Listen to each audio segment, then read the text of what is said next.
Hello बच्चों, क्या हाल चाल। तो बेसिकली आज का जो हमारा टॉपिक है वो है fundamental nature of forces. Fundamental, अब इसमें बेसिकली हमें पढ़ना ये है कि नेचर में कितने टाइप के फोर्सेस एग्जिस्ट करते हैं। फंडामेंटल नेचर, तो कुछ के नाम हम पहले से पढ़ चुके हैं और जानते हैं, जैसे ग्रेविटेशनल फोर्स हो गया, इलेक्ट्रोमैग्नेटिक फोर्स हो गया। दो जो है इनके बारे में आपने कहीं ना कहीं सुना तो ज़रूर होगा, अपने किसी सीनियर से या टीवी न्यूज़ चैनल में कहीं ना कहीं सुना होगा कि इस कंट्री ने इस कंट्री के ऊपर ये कर दिया, ये धमकी दे दी, फलाना दे दिया। मतलब बहुत सारी चीज़ें सुनी तो ज़रूर है उसके बारे में, लेकिन है क्या वो फोर्सेस, अब उस पर बात करते हैं। पहली चीज़ जो हमें समझनी है कि है कौन कौन से फोर्सेस। नाम देख लेते हैं। पहला, न्यूटन साहब का दिया हुआ ग्रेविटेशनल फोर्स। इस पे आएंगे तो हम इस पे काफ़ी चीज़ें पढ़ेंगे कि ये एक्चुअल में न्यूटन ने दिया था, न्यूटन सर ने, कि किसी और ने दिया था। अब वो देखेंगे अपन इस चैप्टर पे जब पहुँचेंगे। Electro magnetic force, and third is strong nuclear force, and last strong है तो दूसरा वाला भी तो देना पड़ेगा ना भाई, भाई भाई है दोनों। स्ट्रॉन्ग के बाद क्या आ जाएगा? Weak nuclear force. अब बेसिकली एक एक करके हम यहाँ पे देखते हैं कि किसकी क्या रिक्वायरमेंट है, किसके क्या पॉस्टुलेट्स हैं।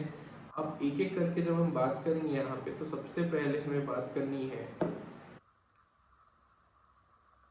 ग्रेविटेशन। पहली चीज तो ग्रेविटेशनल फोर्स होता क्या है, ये चीज समझ लेते हैं हम। लेट्स सपोज मेरे पास कोई भी दो ऑब्जेक्ट है, एक का मास कैपिटल एम है, दूसरे का स्मॉल एम है, और दोनों के बीच की डिस्टेंस आर। एक फोर्स ऑफ इंटरेक्शन या फोर्स लगाता है बड़ा वाला ऑब्जेक्ट छोटे के ऊपर, ताकि भाई एक काम कर, तू मेरे ऊपर आके गिर जाए। यही होता है अपने साथ ग्रेविटी में भी। ये जो फोर्स आता है, ये फोर्स कितना आता है? G M. अब ये फोर्स तो आ गया। अब इस फोर्स का मतलब क्या है जरा समझते हैं। एक तो पहली चीज, ऑलवेज अट्रैक्टिव।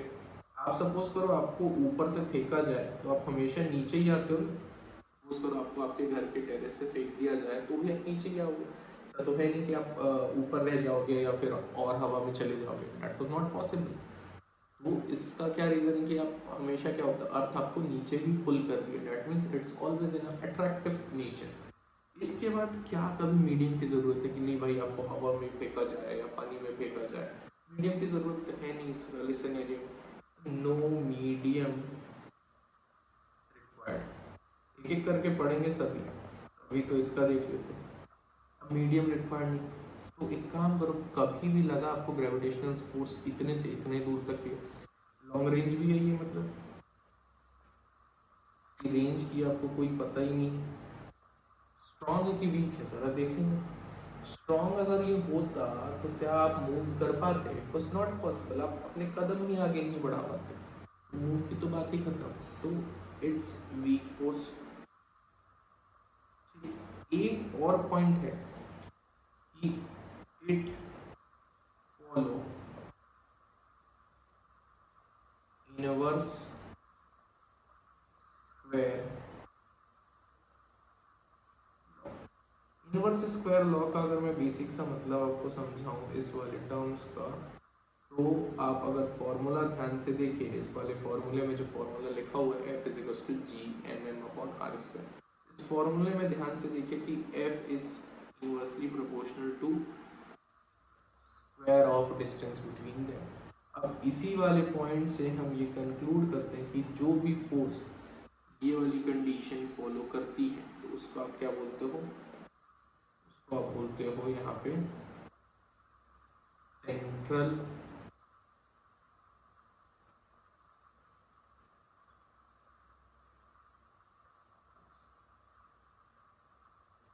के बारे में और प्रॉपर्टीज पढ़ेंगे, बट अभी बेसिकली पढ़ना है सेंट्रल फोर्स क्या होता है। तो सेंट्रल फोर्स ऐसे फोर्स हैं जो इनवर्स स्क्वायर लॉ फॉलो करते हैं, और इनवर्स स्क्वायर लॉ फॉलो करते हैं तो उनका ग्राफ हमको बहुत अच्छे से पता है कैसा बनेगा। उनका ग्राफ हल्का सा स्टीपर बनेगा, पैराबोला टाइप में स्टीपर ग्राफ बनेगा। तो इतनी पॉइंट्स आपको ग्रेविटेशन के लिए पढ़नी है। ग्रेविटेशन बेसिकली आपको हमारा क्लियर हो गया। अब आगे देखते हैं कि ग्रेविटेशन के अलावा जो फोर्स था उनके बारे में क्या बात हो सकती है। तो भाई हमारा सेकंड फोर्स जो है दैट इज इलेक्ट्रोमैग्नेटिक। थोड़ा सा बोरियत है बट ये सारी चीज़ आपने पहले भी पढ़ी है, तो very good, quite easy for you. But जिन्होंने नहीं पढ़ी उनके लिए भी ये क्लियर हो जाएगा यहाँ पे। इलेक्ट्रोमैग्नेटिक फोर्स में इसमें दो टाइप के फोर्सेस की हम बात करते हैं बेसिकली। पहला इलेक्ट्रो मतलब इलेक्ट्रिसिटी वाला, और दूसरा मैग्नेटिक वाला। दोनों को मिलाकर वाला जो फोर्स होता है, बट इंडिविजुअली लेवल पे भी सेम ही होती है, तो प्रॉपर्टीज बेस ऐसे तो अलग। तो पहली चीज़ इसको भी समझ लेते हैं ज़रा। एक ये पॉइंट चार्ज ले लेते हैं, Q1 Q2। याद होगा Q क्या है, चार्ज का सिंबल, चार्ज। अब इनके बीच की डिस्टेंस R है, तो यहाँ पे फोर्स जो डेवलप होगा जिसको हम कूलम फोर्स बोलते हैं, कि Q1 Q2।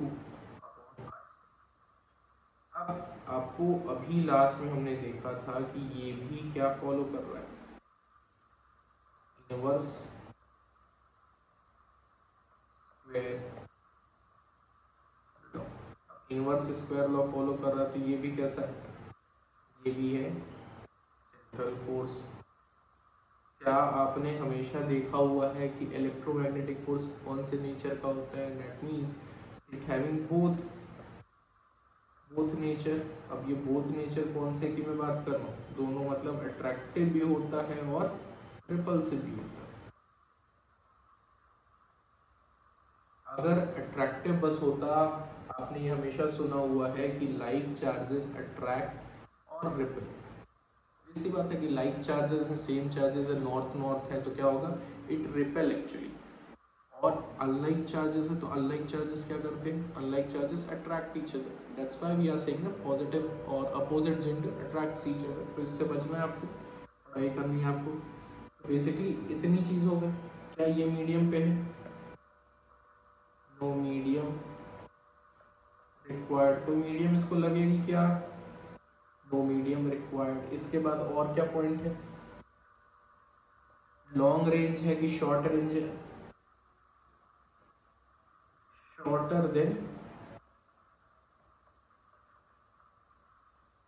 Gravitational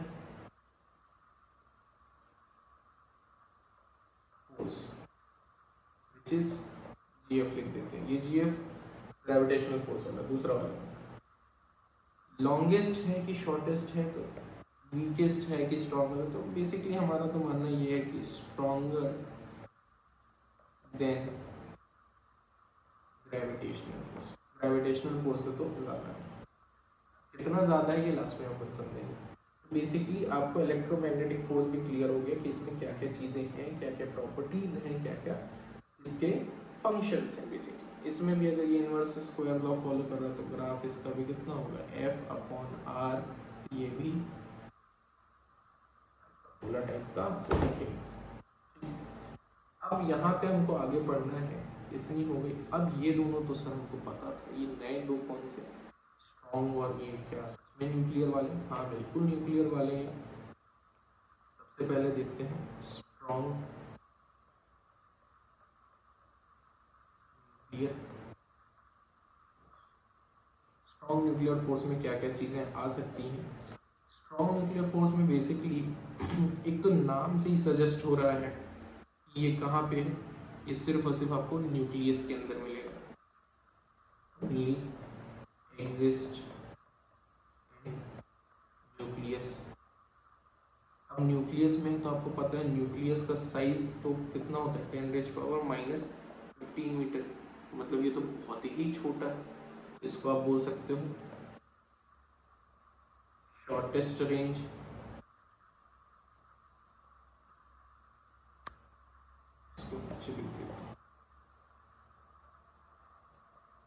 shortest range क्यों, क्योंकि रेंज आपको साफ पता चल रही है ना, रेंज कितनी है, रेंज आपकी साफ है, 10⁻⁻ -15 तक की रेंज है।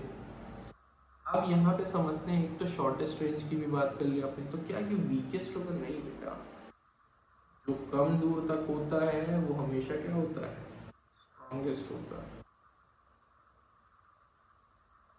Strongest force. ये सबसे ज़्यादा ताकतवर है, लेकिन सबसे ज़्यादा कम दूर तक। इसीलिए स्प्रिंट मारा जाता है ना, जब दौड़ी जाती है 100 मीटर की रेसिंग, तो सबसे तेज दौड़ने वाले को उठाया जाता है। लेकिन जो 1600 या फिर मैराथन होता है, जो स्लो वाले को उठाया जाता है।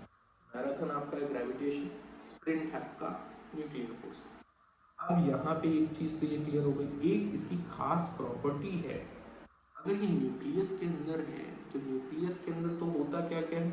प्रोटॉन और न्यूट्रॉन। और अभी हमने पढ़ा कि लाइक चार्जेस क्या होते हैं? रिपेल करते हैं। तो ऐसे अगर प्रोटॉन प्रोटॉन रिपेल करेंगे तो एटम का जो न्यूक्लियस वो फट जाना चाहिए, डिस्टॉर्टेड हो जाना चाहिए। बट यहाँ पे तो ये सीन होता नहीं। यहाँ पे क्या होता है भाई, इसकी एक खास प्रॉपर्टी है, इंडिपेंडेंट ऑफ चार्ज। इसको चार्ज से मतलब ही नहीं। अगर आप प्रोटॉन प्लस प्रोटॉन भी देंगे, ये कैसा शो करेगा? अट्रैक्टिव। प्रोटॉन प्लस न्यूट्रॉन भी होगा तो भी ये अट्रैक्टिव ही रहेगा। और अगर न्यूट्रॉन प्लस न्यूट्रॉन भी होता है तो भी ये अट्रैक्टिव ही रहेगा। एक जब बात है, मस्त एक नंबर चीज़ है, कुछ भी दो मजे में, सिर्फ प्रोटॉन और प्रोटॉन डालो पॉजिटिव, मतलब दिक्कत नहीं। अब यहाँ पे एक चीज़, तो ये चीज़ आपको क्लियर हो गई कि ये शॉर्टेस्ट रेंज फोर्स है, स्ट्रॉन्गेस्ट फोर्स है, इंडिपेंडेंट ऑफ चार्ज है इसके ऊपर, मतलब ये इसका नेचर हमेशा अट्रैक्टिव है, तभी तो ये बाउंड करके रखेगा, अदरवाइज तो आपको न्यूक्लियस ही फट जाएगा ना। अब यहाँ के बाद एक आता है हमारा, चलो भाई इसमें भी बात हो गई, अब जरा ये समझते हैं ये क्या है। आपके मन में आ रहा होगा सर ये वीक है, कम कम करते होंगे तो ऐसा हो जाता है। वीक न्यूक्लियर फोर्स बेटा, नाम से ही बस वीक है, ये काम से काफ़ी तेज है। वीक न्यूक्लियर फोर्स एक्चुअल में है तो न्यूक्लियस की वजह से, लेकिन ये प्रेजेंट कहाँ होता है? Due to radiation. रेडिएशन की वजह से ये फोर्स एग्जिस्ट में आता है। अब रेडिएशन एग्जिस्ट करती है किन किन की वजह से? या न्यूक्लियर रिएक्शंस होती हैं। आप जब हायर स्टडीज़ में पढ़ोगे एक वर्ड आएगा, एंटी न्यूट्रिनो। एंटी न्यूट्रिनो और न्यूट्रिनो, ये दीज आर द एलिमेंट्स, और आप बोल सकते हो जो छोटे छोटे चीज़ें हैं, दे रिप्रेजेंट और that which actually nuclear reaction जिन पे डिपेंड करती है। अब रेडिएशन की बात कर रहा हूँ तो बेसिकली मैं बात करूँगा अल्फा बीटा गामा की वजह से। इस वाले फोर्स में बेसिकली आपको ये चीज़ ध्यान रखनी कि प्रेजेंट एक तो न्यूक्लियस की वजह से, ठीक, दूसरा एग्जिस्ट ड्यू टू रेडिएशन की वजह से खड़ा है। और रेडिएशन भी कौन से? अल्फा बीटा गामा, तीन ही रेडिएशन। और इसके लिए एक फैक्टर है न्यूट्रिनो और एंटी न्यूट्रिनो। अब एक चीज़ और है, क्या ये शॉर्टेस्ट है कि स्ट्रॉन्गेस्ट है? तो एक तो ये वीकेस्ट है, नाम ही बोल रहा है इसका, वीकेस्ट फोर्स। अब ये कितना वीक है, किससे वीक है, वो समझते हैं।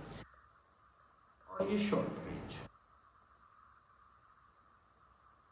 इतनी तक तो हमने बातें पढ़ ली हैं, जैसे कि अब पढ़ लिया न्यूक्लियर, वीक न्यूक्लियर फोर्स क्या होता है, स्ट्रॉन्ग न्यूक्लियर फोर्स के बारे में प्रॉपर चीज़ें पढ़ ली।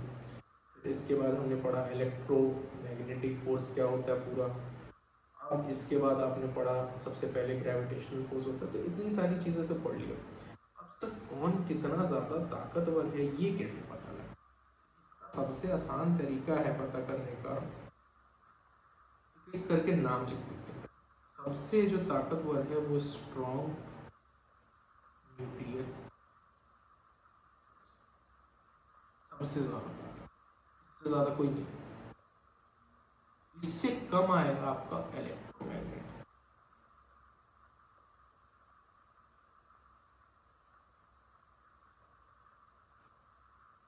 और इलेक्ट्रोमैग्नेटिक से कम आएगा वीक न्यूक्लियर। और ये किसकी बात कर रहे हैं? ये बात कर रहे हैं हम स्ट्रेंथ की।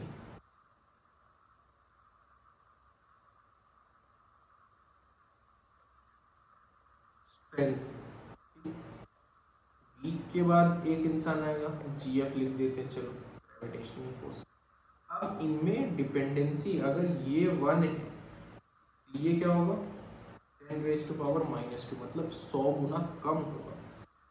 अगर ये 100 गुना कम होगा तो ये सपोज करो, अभी ये 13 तो मेरे को बोलते ही नहीं बनेगा, सीधा 10⁻⁻13 पावर्स कम है। किससे?